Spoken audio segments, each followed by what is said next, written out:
آخر حضرت عائشہ رضی اللہ تعالیٰ عنہ ساری زندگی حضرت علی سے ناراض کیوں رہی؟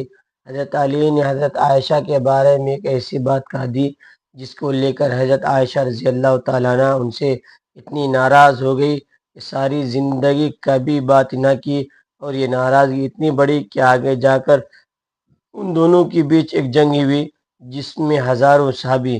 بسم اللہ الرحمن الرحیم۔ ناظرین، حضور صلی اللہ علیہ وسلم کی سب سے چہیتی بیوی حضرت عائشہ رضی اللہ تعالی عنہ حضرت علی کی ایک بات کی وجہ سے ان سے اتنا زیادہ غصہ ہو گئی کہ پھر ساری زندگی کبھی بھی حضرت علی سے بات نہ کی۔ وہ حضرت علی سے اتنا زیادہ غصہ رہتی کہ ان کا نام تک بھی لینا گوارا نہ کرتی۔ آخر یہ ناراضگی اتنی آگے پہنچی کہ حضرت عائشہ رضی اللہ تعالیٰ عنہ اور حضرت علی کے بیچ ایک ایسی جنگ ہوئی جسے جنگ جمل کہا جاتا ہے۔ اس میں ہزاروں صحابہ کرام کا پاکیزہ خون بہایا گیا، ہزاروں عورتیں بیوہ ہو گئیں اور ہزاروں بچے یتیم ہو گئے۔ حضرت عائشہ رضی اللہ تعالیٰ عنہ کی زندگی میں ایک بڑا عجیب واقعہ پیش آیا، وہ یہ کہ جب اللہ کے رسول صلی اللہ علیہ وسلم غزوہ بن مستلق میں تشریف لے گئے تو وہاں سے واپسی پر قافلے کو الگ الگ حصوں میں بانٹ دیا۔ اب جس قافلے کے لوگ جیسے جیسے تیار ہوتے رہتے تو چلتے رہتے تھے، سینکڑوں بلکہ ہزاروں اونٹ ہوا کرتے تھے، چلتے ہوئے بھی گھنٹوں لگا کرتے تھے۔ حضرت عائشہ رضی اللہ تعالیٰ عنہ نے سوچا کہ قافلے کو تو جانا ہی ہے، اس لیے پتہ نہیں ابھی کتنا وقت لگے گا، کیوں نہ میں قضاء حاجت وغیرہ سے فارغ ہو جاؤں۔ اس وقت قضاء حاجت کے لیے کھیتوں میں جایا کرتے تھے، جب لہذا آپ رضی اللہ تعالیٰ عنہ دور چلی گئی تاکہ فراغت حاصل کر سکیں۔ جب فارغ ہو کر واپس آئیں تو آپ نے ہودج میں بیٹھنا تھا جس کو سواری کے اوپر رکھا جاتا ہے۔ اتنے میں حضرت عائشہ نے محسوس کیا میں نے گلے میں ایک ہار پہنا ہوا تھا وہ کہیں ٹوٹ کر گر گیا ہے۔ سوچا ابھی تو روانہ ہونے میں وقت لگے گا، اس لیے میں جا کر ہار تلاش کر لیتی ہوں۔ آپ رضی اللہ تعالیٰ عنہ ہار تلاش کرنے واپس اسی خیت کی طرف گئے۔ پیچھے صحابہ کرام نے سوچا حضرت عائشہ رضی اللہ تعالیٰ عنہ واپس تو آ ہی گئی تھی، لہذا ہودج میں بیٹھ بھی گئی ہوں گی، اس لیے 4-5 آدمی نے ہودج کو اٹھا کر اونٹ پر سوار کر دیا۔ حضرت عائشہ رضی اللہ تعالیٰ عنہ کم عمر میں کم تھی اور وزن بھی کم تھا، 4-5 آدمی میں اٹھانے والے تھے، ان کو پتہ بھی نہ چلا کہ آپ اندر بیٹھے ہیں یا نہیں، اور قافلے کے لوگ تو وہاں سے چلے گئے۔ جب حضرت عائشہ رضی اللہ تعالیٰ عنہ واپس آئیں تو دیکھا وہ جگہ تو خالی پڑی ہے اور قافلہ جا چکا ہے۔ حضرت عائشہ رضی اللہ تعالیٰ عنہ بہت پریشان ہوئی، لیکن دوسری طرف آپ کو اطمینان بھی تھا جب آپ صلی اللہ علیہ وسلم کو پتہ چلے گا کہ میں پیچھے چھوٹ گئی ہوں تو کسی نہ کسی کو ضرور بھیجیں گے، اس لیے آپ رضی اللہ تعالیٰ عنہ وہیں پر بیٹھ گئیں۔ اور تھوڑی دیر بعد آپ رضی اللہ تعالیٰ عنہ پر نیند غالب آ گئی، آپ نے اپنے اوپر چادر ڈال لی اور سو گئی۔ حضور صلی اللہ علیہ وسلم کی عادت تھی کہ صحابہ کرام میں سے ایک صحابی کو حکم دیا جاتا تھا جب سارا قافلہ کسی جگہ سے چلا جائے تو اگر رات کا وقت ہو تو صبح کے وقت وہ صحابی وہاں آ کر دیکھیں کہیں کوئی چیز چھوٹ تو نہیں گئی۔ لہذا ایک بدری صحابی حضرت صفوان رضی اللہ تعالیٰ عنہ کو حضور صلی اللہ علیہ وسلم نے اس کام پر لگایا تھا۔ وہ صحابی جب اس جگہ پر آئے وہاں کسی کو لیٹا ہوا پایا، قریب آئے تو انہوں نے پہچان لیا یہ تو حضور صلی اللہ علیہ وسلم کی بیوی حضرت عائشہ ہے۔ انہوں نے اونچی آواز میں انا للہ و انا الیہ راجعون پڑھا۔ صحابی کی آواز سن کر حضرت عائشہ رضی اللہ تعالیٰ عنہ کی آنکھیں کھلی تو آپ نے چادر سے اپنے آپ کو پوری طرح ڈھانپ لیا۔ ان صحابی نے آپ کے لیے اپنے اونٹ کو بٹھایا، آپ رضی اللہ تعالیٰ عنہ اونٹ پر سوار ہو گئی۔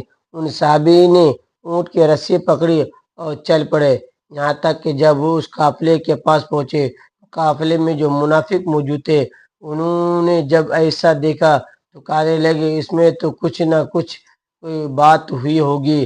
منافق لوگ تو پہلے ہی ایسے موقع کی تلاش میں رہتے تھے جس سے مسلمانوں کو حضور صلی اللہ علیہ وسلم کو تکلیف پہنچا سکے، لہذا انہیں بات کرنے کا موقع مل گیا اور یہ منافق کہنے لگے نعوذ باللہ حضرت عائشہ نے ان صحابی کے ساتھ وقت گزارا ہے، اسی وجہ سے وہ قافلہ سے پیچھے رہ گئی تھی، لہذا جب مدینہ پہنچے تو حضور صلی اللہ علیہ وسلم کو اس بات کا پتہ چلا کہ منافق لوگ میری عائشہ پر ایسا گندا الزام لگا رہا ہے، تو آپ صلی اللہ علیہ وسلم کو بڑا صدمہ ہوا، لیکن دھیرے دھیرے لوگوں میں یہ بات پھیلنا شروع ہو گئی۔ حضرت عائشہ رضی اللہ تعالیٰ عنہ فرماتی ہے کہ میں قافلے سے واپس آ کر 1 مہینے تک بیمار رہی اور کمزور بھی ہو گئی۔ ایک دن میں ایک صحابی حضرت ام مستہ رضی اللہ تعالی عنہ کے ساتھ قضاء حاجت کے لیے رات کو باہر کھیتوں کی طرف نکلی، راستہ چلتے ایک جگہ پر ان صحابیہ کو ٹھوکر لگی تو انہوں نے اپنے بیٹے کو بددعا دی۔ حضرت عائشہ رضی اللہ تعالی عنہ فرماتی ہے میں نے ان سے کہا آپ اپنے بیٹے کے لیے بددعا کیوں دی؟ حضرت عائشہ رضی اللہ تعالیٰ عنہ فرماتی ہے میں نے ان سے کہا آپ اپنے بیٹے کے لیے بددعا کیوں کر رہی ہو؟ کہنے لگی عائشہ کیا تمہیں پتہ ہے وہ تمہارے بارے میں کیا باتیں کرتا ہے؟ حضرت عائشہ رضی اللہ تعالیٰ عنہ نے پوچھا آخر وہ میرے بارے میں کیا کہتا ہے؟ اس پر ان صحابیہ نے حضرت عائشہ کو ساری باتیں بتا دی کہ عائشہ تمہارے بارے میں سارے شہر میں ایسی ایسی باتیں ہو رہی ہیں۔ حضرت عائشہ رضی اللہ تعالیٰ عنہ فرماتی ہے جب میں نے یہ سنا میرے دل پر بہت بڑا صدمہ لگا اور جلدی سے گھر واپس آ کر حضور صلی اللہ علیہ وسلم کا انتظار کرنے لگی۔ جب آپ صلی اللہ علیہ وسلم مسجد سے تشریف لائے تو میں آپ کے سامنے آئی اور سلام کیا، آپ نے سلام کا جواب دیا لیکن چہرہ دوسری طرف پھیر لیا۔ میں دوسری طرف سے آئی مگر حضور صلی اللہ علیہ وسلم نے اپنی نگاہ دوسری طرف کر لی۔ آپ کی خاموش نگاہوں نے مجھے بہت ساری باتیں سکھا دی تھی۔ اس وقت آپ صلی اللہ علیہ وسلم کی طبیعت پر بوجھ ہے، آپ صلی اللہ علیہ وسلم مجھ سے کوئی بات نہیں کرنا چاہتے ہیں۔ میں نے سوچا چلو میں اپنے ماں باپ کے گھر چلی جاتی ہوں تاکہ صحیح حالات کا پتہ چل سکے، آخر میرے بارے میں کیسی کیسی باتیں کی جا رہی ہیں۔ میں نے گھر جانے کی اجازت چاہی تو آپ صلی اللہ علیہ وسلم نے اشارہ سے فرما دیا ہاں چلی جاؤ۔ حضرت عائشہ رضی اللہ تعالیٰ عنہ فرماتی ہے جب میں گھر پہنچی تو میری امی نے دروازہ کھولا، میں نے دیکھا میری امی کی آنکھ رو رو کر لال ہو چکی ہے، پریشان چہرے کے ساتھ وہ میرے سامنے کھڑی ہیں۔ میں نے پوچھا امی کیا ہوا، لیکن وہ بالکل خاموش رہی، مجھے کوئی جواب نہ دیا، ان کی آنکھوں سے آنسو ٹپکنا شروع ہو گئے۔ میں نے پوچھا امی میرے ابو کدھر ہیں؟ انہوں نے چارپائی کی طرف اشارہ کر دیا۔ میں نے دیکھا میرے ابو حضرت ابوبکر صدیق رضی اللہ تعالیٰ عنہ چارپائی پر بیٹھے قرآن پڑھ رہے ہیں، ایک ایک آیت پر ان کی آنکھوں سے آنسو برابر گرتے جا رہے تھے۔ حضرت عائشہ رضی اللہ تعالیٰ عنہ فرماتی ہے جب میرے گھر میں بھی ایسا غم کا ماحول دیکھا تو میری طبیعت اور زیادہ پریشان ہو گئی۔ میں نے سوچا اب میں کیا کروں، جن پر مجھے بھروسہ تھا وہ میری زندگی کے رکھوالے تھے، وہ بھی آج مجھ سے ناراض ہیں، ماں باپ بھی آج مجھ سے جدا ہے، میں آج کہاں جاؤں گی؟ دل میں خیال آیا کیوں نہ اپنے رب کی طرف متوجہ ہوں، اس لیے حضرت عائشہ رضی اللہ تعالیٰ عنہ فرماتی ہیں میں نے وضو کیا، گھر کی کونے کی طرف جانے لگی تو امی نے پوچھا اے عائشہ کدھر جا رہی ہو؟ کیونکہ ان کو ڈر لگ رہا تھا کہ میری بیٹی پریشان ہے، ایسا نہ ہو کہ کوئی بڑا فیصلہ کر کے خود کو ہلاک نہ کر لے۔ تو فرماتی ہے میں نے امی کو کہا امی اپنے رب کی حضور دعا کرنے جا رہی ہوں۔ حضرت عائشہ رضی اللہ تعالیٰ عنہ فرماتی ہیں میں نے مصلی بچھایا، سجدے میں سر رکھ کر دعائیں مانگنی شروع کر دی، اے پروردگار، اے فریادوں کے فریاد سننے والے اللہ، میرے مقبول بندوں پر جب بھی کوئی ایسا وقت آیا اے اللہ تو نے ہی ان کی مدد فرمائے۔ اے اللہ یوسف علیہ السلام پر الزام لگایا گیا تھا، آپ نے ایک بچے سے گواہی دلا کر انہیں بچایا۔ اے اللہ مریم علیہ السلام پر الزام لگایا گیا تھا تو آپ ہی نے ان کے شیرخواہ بچے سے پاک دامنی کی گواہی دلوائی۔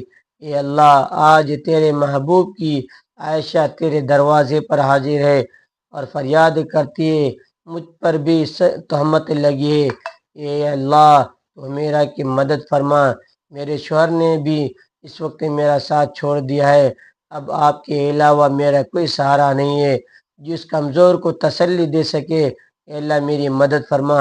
حضرت عائشہ رضی اللہ تعالیٰ عنہ رو رو کر دعائیں کر رہی تھی، ادھر دعائیں مانگی جا رہی تھی اور ادھر حضور صلی اللہ علیہ وسلم نے مسجد نبوی میں مجلس مشاورت قائم کی ہوئی تھی، جس نے حضرت عائشہ رضی اللہ تعالیٰ عنہ کے والد حضرت ابوبکر رضی اللہ تعالیٰ عنہ کے علاوہ باقی سارے بڑے صحابہ کرام موجود تھے۔ حضور صلی اللہ علیہ وسلم سب کے بیچ غمزدہ بیٹھے ہوئے تھے، صحابہ کرام کے چہروں پر اداس تھی کیونکہ وہ اپنے محبوب حضور صلی اللہ علیہ وسلم کے چہرے کو غمزدہ دیکھ رہے تھے، جس کی وجہ سے صحابہ کرام کی بھی طبیعت کچھ عجیب سی بن چکی تھی۔ اسی لیے کچھ صحابہ کرام تو سسکی لے کر رو رہے تھے۔ حضور صلی اللہ علیہ وسلم نے اپنے صحابہ کرام سے پوچھا، اس معاملے میں تم مجھے کیا مشورہ دیتے ہو؟ تو سب سے پہلے حضرت عمر رضی اللہ تعالیٰ عنہ نے آگے بڑھ کر کہا کہ اللہ کے رسول، اللہ تعالیٰ نے آپ کو اتنی عزت و شرافت بخشی ہے، آپ کے بدن پر کسی گندی مکھی کو بھی بیٹھنے کی اجازت نہیں۔ جب اللہ نے آپ کو اتنا پاکیزہ بنایا ہے تو آپ کی جیون ساتھی ایسے کیسے ہو سکتی ہے جس کے اندر گناہوں کی گندگی ہو؟ اس لیے مجھے تو یہ چیز بالکل جھوٹ نظر آتی ہے۔ حضور صلی اللہ علیہ وسلم نے حضرت عثمان غنی رضی اللہ تعالیٰ عنہ سے پوچھا، عثمان تم کیا کہتے ہو؟ حضرت عثمان رضی اللہ تعالیٰ عنہ اس وقت نبوت کی صحبت کا حق ادا کر دیا۔ انہوں نے عرض کیا، اے اللہ کے رسول صلی اللہ علیہ وسلم، اللہ تعالیٰ نے آپ کو ایسا بنایا کہ بادل آپ کے سر پہ سایہ کیے رہتا ہے، آپ کا سایہ زمین پر نہیں پڑتا، ایسا نہ ہو کہ کسی کا قدم آپ کے سائے پر پڑ جائے۔ جب اللہ تعالیٰ آپ کے ادب کا اتنا لحاظ فرمایا، کسی کی قدم آپ کے سائے پر نہیں پڑ سکتے، تو یہ کیسے ممکن ہو سکتا ہے کسی کو آپ پاکیزہ بیوی پر قابو ہو جائے، وہ ان کے ساتھ کچھ غلط کام کر سکے؟ لہٰذا یہ چیز ہمارے وہم و گمان سے بھی اور اماں عائشہ کے ساتھ ایسا کچھ ہوگا۔ ان کی باتیں سن کر حضور صلی اللہ علیہ وسلم کی خواہش ہو گئے، لیکن خاموش ہو گئے۔ لیکن تھوڑی دیر بعد حضور صلی اللہ علیہ وسلم نے حضرت علی رضی اللہ تعالیٰ عنہ سے پوچھا، اے علی تم اس معاملے میں کیا کہتے ہو؟ حضرت علی نے عرض کیا، اے اللہ کے رسول، ایک بار میں نے دیکھا آپ کے جوتوں پر کچھ گندگی لگ گئی تھی، لیکن آپ صلی اللہ علیہ وسلم کو تو ان کی خبر نہ تھی، اس لیے آپ نے جب ان جوتوں کو پہننا چاہا تو اللہ نے جبرائیل کو بھیج کر آپ کو اطلاع فرما دی، آپ کی جوتوں میں کچھ گندگی لگی ہوئی ہے۔ اے اللہ کے رسول، جب جوتوں پر گندگی لگی ہوئی ہوتی تو آپ کو بتا دیا گیا، اگر آپ کے گھر والوں کے ساتھ کوئی ایسا معاملہ ہوتا تو آپ کو کیوں نہ بتایا جاتا ہے؟ اس لیے مجھے یہ بات کچھ ٹھیک نظر نہیں آتی۔ حضور صلی اللہ علیہ وسلم پھر سے خاموش ہو گئے۔ حضور صلی اللہ علیہ وسلم کی اداسی دیکھ کر حضرت علی رضی اللہ تعالیٰ نے دوبارہ کہنے لگے، اے اللہ کے رسول، اگر آپ کی طبیعت زیادہ غمزدہ ہے تو آپ چاہیں عائشہ کو طلاق دے دیں، آپ کے لیے بیویوں کی کون سی کمی ہے؟ اللہ تعالیٰ آپ کو کوئی اور جیون ساتھی عطا فرما دیں گے۔ ان کی بات سن کر حضرت عمر رضی اللہ تعالیٰ عنہ طرف اٹھے اور کھڑے ہو کر کہنے لگے، اللہ کے رسول، آپ ارشاد فرما رہے ہیں عائشہ سے نکاح آپ نے اپنی مرضی سے کیا تھا یا آپ کو اللہ نے کہا تھا عائشہ سے نکاح کرو؟ حضور صلی اللہ علیہ وسلم نے انگلی سے آسمان کی طرف اشارہ کر کے بتا دیا، یہ حکم مجھے اللہ کی طرف سے دیا گیا تھا، عائشہ سے نکاح کرو۔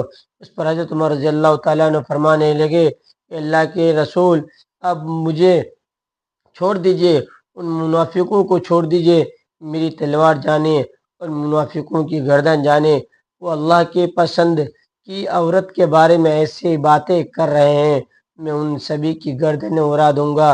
حضور صلی اللہ علیہ وسلم نے اس وقت حضرت عمر کو محبت کی نگاہوں سے دیکھ کر حضرت عمر کے غصے کو ٹھنڈا کیا، دل سے گویا اللہ کے رسول حضرت عمر رضی اللہ تعالیٰ عنہ سے کہہ رہے ہو، اے عمر، تیرا نگہبان ہو، تو نے میرے غم کو ہلکا کر دیا۔ حضرت عمر کی یہ بات سن کر حضور صلی اللہ علیہ وسلم کی طبیعت کو اطمینان آ گیا۔ پھر حضور صلی اللہ علیہ وسلم مجلس سے اٹھ کر گھر چلے گئے۔ تھوڑی دیر بعد حضور صلی اللہ علیہ وسلم حضرت ابوبکر رضی اللہ تعالیٰ عنہ کو گھر گئے تو آپ کی معلوم کرے میری عائشہ کس حال میں، کیونکہ حضور صلی اللہ علیہ وسلم حضرت عائشہ سے بہت محبت کرتے تھے، اس لیے گھر پہنچ کر آپ نے دروازہ کھٹکھٹایا۔ حضرت عائشہ کی امی نے آ کر دروازہ کھولا۔ حضور صلی اللہ علیہ وسلم نے دیکھا ان کا رو رو کر برا حال ہو چکا ہے، اور گھر کے اندر آ کر جب حضرت ابوبکر رضی اللہ تعالیٰ عنہ کی طرف دیکھا، ان کی بھی آنکھیں رو رو کر لال پڑ چکی تھی۔ آپ نے پوچھا عائشہ کہاں ہے؟ تو امی نے گھر کی کونے کی طرف اشارہ کر دیا۔ اس وقت حضرت عائشہ رضی اللہ تعالیٰ عنہ سجدہ میں پڑی رو رہی تھی۔ بعد میں حضرت عائشہ رضی اللہ تعالیٰ عنہ فرماتی ہیں، جب حضور صلی اللہ علیہ وسلم جس وقت گھر میں تشریف لائے، میرا دل کہہ رہا تھا میں آپ صلی اللہ علیہ وسلم کے قدموں میں بیٹھ جاؤں اور جی بھر کر روؤں۔ اے میرے حبیب، یہ میرے ساتھ کیا ہو رہا ہے؟ کیا آپ اپنے عائشہ کو ایسے چھوڑ دیں گے؟ اللہ، میرے دل نے کہا، اے عائشہ، تو نے اپنے رب کے سامنے اپنی فریاد بیان کر لی ہے، اس لیے اب اپنے رب ہی سے مانگو، میرا رب ہی تیرے نگہبان ہوگا۔ لہذا حضور صلی اللہ علیہ وسلم نے پکارا، یا عائشہ، تو آپ صلی اللہ علیہ وسلم کی آواز سن کر حضرت عائشہ نے سجدہ پورا کیا اور آ کر چار پائے پر خاموش بیٹھ گئی۔ حضور صلی اللہ علیہ وسلم قریب ہی بیٹھے ہوئے تھے۔ آپ نے بہت پیار سے سمجھاتے ہوئے کہا، یا عائشہ، اگر تجھ سے حقیقت میں کوئی سی غلطی ہو گئی تو اپنے رب سے معافی مانگ لے، تیرا رب گناہوں کو بہت معاف کرنے والا ہے۔ حضرت عائشہ رضی اللہ تعالیٰ عنہ فرماتی ہے، اس وقت تک تو میں صبر کے ساتھ بیٹھی رہی، لیکن جب آپ صلی اللہ علیہ وسلم سے یہ بات سنی تو میرے برداشت کی باندھ ٹوٹ گئے اور میری آنکھوں سے آنسو بہانے لگے۔ بیٹی رو رہی مگر خاموش تھی۔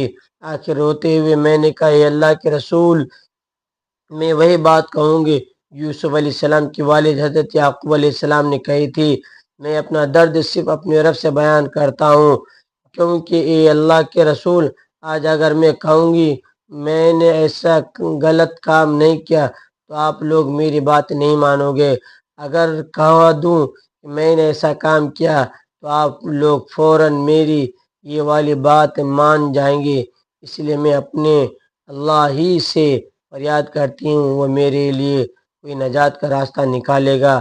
حضرت عائشہ رضی اللہ تعالیٰ عنہ فرماتی ہیں، میں نے یہ الفاظ کہے، پھر حضور صلی اللہ علیہ وسلم کے چہرے کی طرف دیکھا تو آپ صلی اللہ علیہ وسلم کے ماتھے پر پسینے کی قطرے تھے۔ آپ کے اندر بہت حسین کپ کپی دیکھی جو وہی نازل ہوتے وقت ہوا کرتی تھی۔ اچانک حضور صلی اللہ علیہ وسلم اور وحی کی کیفیت طاری ہونے لگی۔ آپ صلی اللہ علیہ وسلم نے اپنے اوپر چادر ڈال لی۔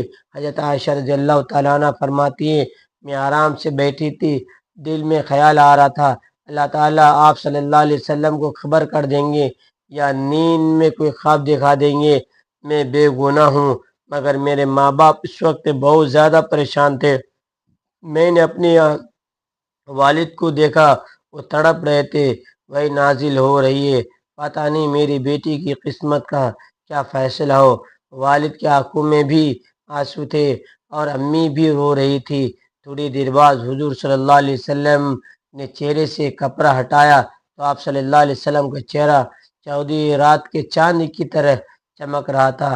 حضرت عائشہ رضی اللہ تعالیٰ عنہ فرماتی ہے، اس وقت جب میں نے آپ کے چہرے پر خوشی کے آثار دیکھے تو میں سمجھ گئی اللہ تعالیٰ نے میری برات نازل فرما دی ہے۔ حضور صلی اللہ علیہ وسلم نے ارشاد فرمایا، یا عائشہ مبارک ہو، اللہ کا کلام آیا ہے تو بالکل بے گناہ ہے۔ حضرت عائشہ رضی اللہ تعالیٰ عنہ فرماتی ہے، اس وقت میری امی کہنے لگی، اے عائشہ اٹھو اور حضور صلی اللہ علیہ وسلم کا شکریہ ادا کرو، لیکن حضرت عائشہ رضی اللہ تعالیٰ عنہ فرمانے لگی، اس وقت میری توجہ صرف اور صرف اللہ کی طرف تھی، میں نے کہا میں کسی کا بھی شکریہ ادا نہیں کروں گی، بلکہ میں تو اپنے رب کا شکریہ ادا کروں گی، اسی نے تو آج مجھے بچایا، آپ سب لوگوں نے تو مجھے چھوڑ دیا تھا، اللہ تعالیٰ نے عائشہ کی پاک دامنی میں پوری 18 آیتیں نازل فرمائی۔ یہی نہیں، صرف حضرت عائشہ کو بے گناہ فرمایا، بلکہ اللہ تعالیٰ نے حضرت عائشہ سے فرمایا، اے عائشہ تمہیں اتنے دنوں تک جو تکلیفوں میں رہنا پڑا، اس کے بدلے میں تمہارے لیے مغفرت اور بڑے اجر کا وعدہ کرتا ہوں۔ ناظرین، اس کے بعد حضرت عائشہ رضی اللہ تعالیٰ عنہ پھر سے حضور صلی اللہ علیہ وسلم کے گھر میں آ کر رہنے لگی، لیکن حضرت عائشہ کو ساری زندگی حضرت علی رضی اللہ تعالیٰ عنہ سے ایک ہی شکایت رہی، کیونکہ جس وقت مسجد میں حضور صلی اللہ علیہ وسلم نے سبھی صحابہ کرام کو جمع کر کے حضرت عائشہ کے بارے میں مشورہ لیا تھا، تو سبھی بڑے بڑے صحابہ کرام نے حضرت عائشہ کے پاک دامن کی گواہی دی تھی، اور آخر میں حضرت علی نے بھی حضرت عائشہ رضی اللہ تعالیٰ عنہ کی پاک دامنی کی گواہی دی تھی۔ لیکن جب حضرت علی رضی اللہ تعالیٰ عنہ نے حضور صلی اللہ علیہ وسلم کو بہت زیادہ اداس دیکھا تو یہ بات بھی کہہ دی کہ اللہ کے رسول، اگر آپ کو عائشہ پر شک ہے تو آپ عائشہ کو طلاق دے دے، ان کی جگہ آپ کسی دوسری لڑکی سے شادی کر لے۔ تو یہ بات جب حضرت عائشہ کو پہنچی تو انہوں نے حضور صلی اللہ علیہ وسلم کو مجھے طلاق دینے کا مشورہ دیا ہے، تو حضرت عائشہ رضی اللہ تعالیٰ عنہ حضرت علی سے اتنا زیادہ غصہ ہو گئی کہ ساری زندگی کبھی بھی ان سے بات نہ کی۔ اللہ تعالیٰ میں دین کی مکمل سمجھ نصیب فرمائے، آمین۔ ناظرین، کمنٹ باکس میں اللہ تعالیٰ کی 99 ناموں میں سے ایک نام ضرور ٹائپ کرے۔ ویڈیو اچھی لگی تو ویڈیو کو لائک کرے، شیئر کرے، چینل کو سبسکرائب کرے۔ اگلی ویڈیو تک کے لیے اجازت دیجیے، اللہ حافظ۔